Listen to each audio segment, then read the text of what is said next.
한 주간의 이슈를 살펴보는 9.16의 시사돋보기 시간입니다. 2017년 정유년에 해가 저물어가고 있습니다. 올 한 해 대한민국은 참으로 많은 일이 있었습니다.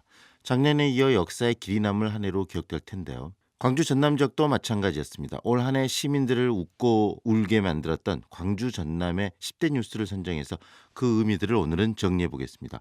뉴스이스 통신 9.16 취재본부장 함께하십니다. 안녕하십니까? 네, 안녕하십니까? 올 한 해도 20일 정도 이제 남았는데요. 참 많은 일들이 있었던 것 같습니다. 네, 그렇습니다. 해마다 이맘때가 되면 다사다난이었다, 다사다난이다 이런 표현을 자주 쓰게 되는데요. 네.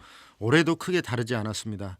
대한민국의 역사 흐름 속에서 거대한 줄령을 넘은 한 해였다 이런 평가를 하고 있습니다. 작년 말 헌정사상 처음으로 대통령을 탄핵시켰던 촛불민심, 촛불혁명은 조기 대선을 통해서 문재인 정부를 탄생시켰고요. 네. 이후 적폐청산 작업이 대한민국 곳곳에서 광범위하게 이루어지고 있습니다. 또 광주 전남 지역을 보면 37년 만에 5.18 진실 규명 작업이 진행되고 있는 게 무엇보다 의미가 컸고요. 네. 또 기아 타이거즈가 가을 야구에서 V11 한국 시리즈를 우승해서 광주를 흥분의 도가니로 만들기도 했습니다. 또 말씀하신 대로 국민들을 웃게 하고 또 울게 하고 힘들게 했던 크고 작은 사건 사고들도 올 한 해 끊이지 않았습니다. 네. 2017년 5월 10일 더불어민주당의 문재인 후보가 대한민국 제19대 대통령으로 당선 확정됐습니다. 특히 올 한 해 뉴스 중에서 이 문재인 대통령의 당선, 이게 가장 또 큰 뉴스가 아닐까 싶습니다. 그렇습니다. 일반적인 대선을 통해서가 아니라 촛불의 힘을 네. 통해서 당선된 문재인 대통령, 이걸 올해 10대 뉴스 첫 번째로 꼽았습니다. 5구 조기 대선에서 호남의 선택은 역시 문재인이었습니다. 네. 정권 교체와 적폐 청산 그리고 나라다운 나라에 대한 열망이 문재인 후보에게 사실상 몰표를 던진 것이죠. 보수 대결집에 대한 강한 견제 심리도 작용을 했었고, 또 상대적으로 지난해 총선에서 녹색 돌풍을 일으켰던 안철수 후보는 맥을 추지 못했던 그런 대선이었습니다. 국민의당이 추락하는 단초가 되기도 했었는데요. 당시 문재인 후보의 득표율은 광주가 61.1%, 전남이 59.9%인 반면에 안철수 후보는 그 절반 수준에 그쳤습니다. 네. 광주가 30.1, 전남이 30.7%였죠. 또 민주당은 총선 참패 1년 만에 텃밭인 호남을 해보겠다 이런 데 큰 네. 의미를 뒀습니다. 또 이 뉴스와 연계해서 이 문재인 대통령이 호남 보듬기를 적극적으로 했다라는 것, 그것도 또 하나의 큰 뉴스가 되지 않을까도 싶은데요. 네, 그렇죠. 친호남 전략이다, 프렌들리 호남이다, 뭐 이런 얘기들도 하는데 네. 그보다는 엄밀히 말해서 국가 균형 발전 내지는 국민 대통합 차원으로 보는 게 맞을 것입니다. 그동안 역대 정권에서 특히 보수 정권에서 되풀이되어 왔던 호남 소외 또 차별의 고리를 끊었다 이런 의미를 둘 수 있는 것이니까요. 네. 사실 문재인 대통령은 후보 시절에 지겨울 정도로 호남 홀대론에 시달려 왔습니다. 선거 때마다 반문 정서 또 호남 인사 홀대론 네. 이게 불거지면서 발목을 잡았었는데요. 하지만 문재인 정부는 출범하자마자 친호남 전략으로 화답을 했고 지금은 이 호남 홀대론이나 소외론은 찾아보기가 힘들게 됐습니다. 대표적인 게 인사와 예산이죠. 호남 총리로 상징되는 호남 인사 중용이 두드러졌고요. 네. 내년도 정부 예산에 지역의 현안 사업들이 대거 반영이 되면서 새 정부의 의지를 잃게 했습니다. 또 많은 사람들이 지금도 기억을 하고 있을 텐데 5.18 37주년 당시에 대통령의 감동적인 기념사 네. 그리고 이어진 5.18 진실규명 작업 이것들도 광주 시민들에게 긴 울림이 되고 있습니다. 네. 5.18 진실 규명 작업을 이야기를 하셨는데요. 세 번째 뉴스는 또 이 뉴스가 되지 않을까 싶어요. 37년 만에 이루어지고 있는 이 5.18 진실 규명 작업. 굉장히 지금 광주에서는 중요한 이슈 아니겠습니까? 그렇습니다. 80년 5월 이후에 그동안 37년이 흐르도록 풀리지 않고 있는 미완의 과제들이 여러 대 있습니다. 네. 가장 대표적인 게 발포 명령자이고요. 헬기 기총소사 또 행방불명자 안매장 의혹 따지고 보면 숱하게 많습니다. 사실 제대로 된 진실 규명 작업이 이루어지지 못하면서 5.18 역사에 대한 왜곡과 폄훼가 끊이지 않았던 게 대한민국의 현실이었습니다. 그러다가 올해 초에 전일 빌딩의 총탄이 헬기 사격에 의한 것이다라는 국과수의 최종 보고서가 발표가 되면서 진실규명에 대한 욕구가 분출을 했고 또 제보도 잇따랐습니다. 문재인 대통령도 5.18 기념사를 통해서 밝혔는데요. 새 정부는 헬기 사격까지 포함해서 발포의 진상과 책임을 반드시 규명하겠다. 이렇게 단호한 의지를 보였습니다. 네.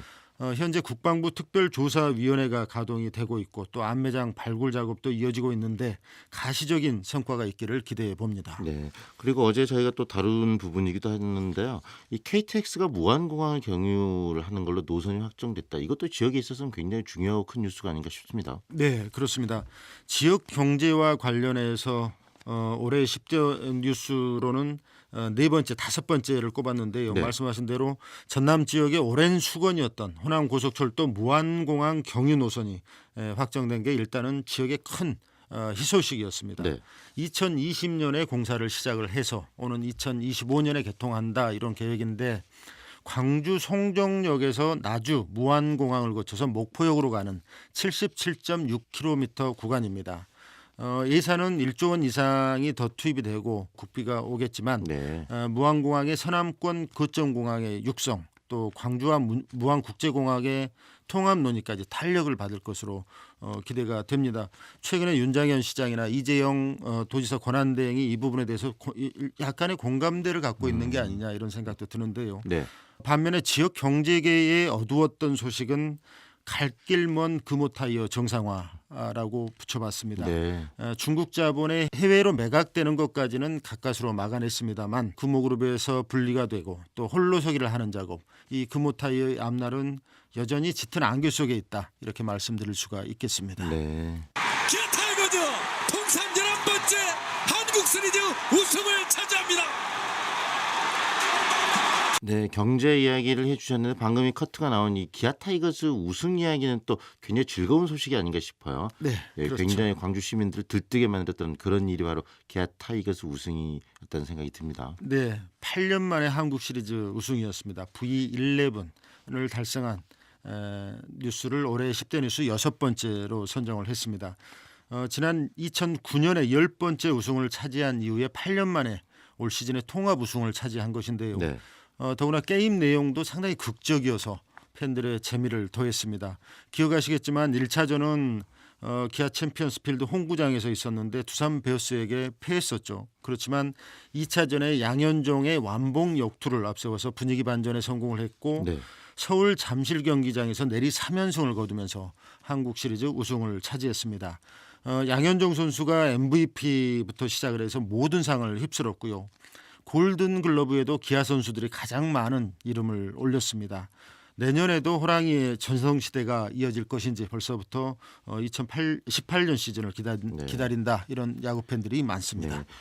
그 우승을 확정짓는 건 마지막 게임에서 양현종 선수가 또 마무리 투수로 나왔던 것 그것도 그렇습니다. 상당히 대단한 또 극적인 그런 상황이 아니었는가 싶기도 하고요. 네. 사회 쪽으로 좀 살펴봤으면 좋겠는데 세월호가 이 3년 만에 인양된 소식도 굉장히 중요하고 큰 소식이었던 생각이 듭니다. 네, 진도 앞바다 침몰 세월호 3년 만에 인양을 7번째 뉴스로 꼽았습니다. 네.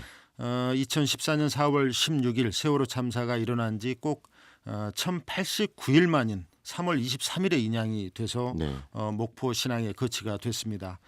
그날의 진실을 고스란히 품고 있는 세월호 또 곳곳이 찢기고 부서져 내린 세월호의 모습을 보면서 국민들은 다시 한번 가슴이 무너져 내렸었죠. 네.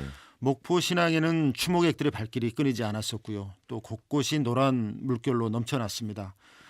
그토록 기다렸던 미수습자들의 소식도 하나둘씩 전해졌는데 하지만 결국 마지막 5명은 유족들이 가슴에 묻고 세월호 곁을 떠났습니다. 네. 국민들의 상당수는 아직도 세월호의 진실이 진도 앞바다에 수장돼 있다 이렇게 보고 있는데요. 적폐청산과 맞물려서 반드시 진실 규명이 이루어져야 한다 이렇게 판단을 합니다. 네, 앞으로 과제가 많이 남아 있는 거죠. 이 진실 규명에 대한 과제 꼭 이루어져야 된다는 생각이 듭니다. 그리고 이 포항 지진 또 지진에 의한 수능 연기도 우리 사회에 있어서 굉장히 좀 의외의 독특한 그런 상황이 아니었는가 싶습니다. 8번째 뉴스인데요.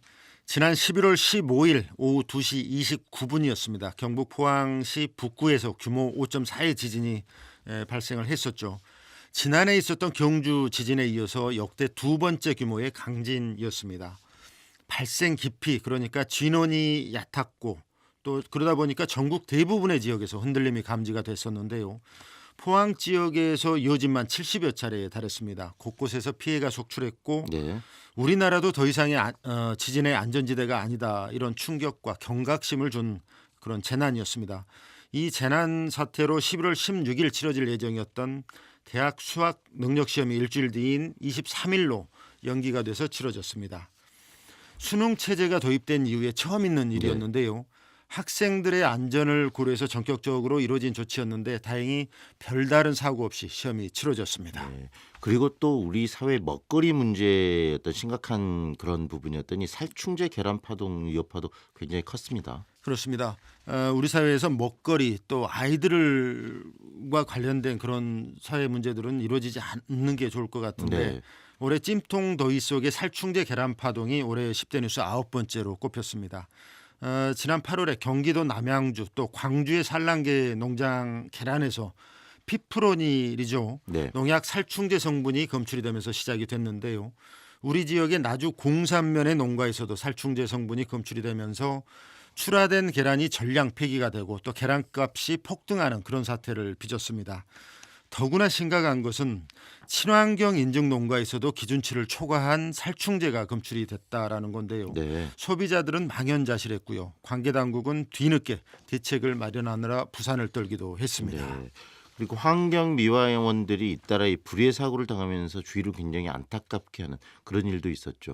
네, 환경미화원들의 잇따른 안전사고가 마지막 10번째 뉴스로 꼽혔습니다.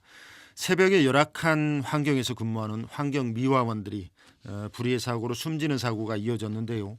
11월 16일부터 불과 2주일 사이에 2명이 숨졌고요. 네.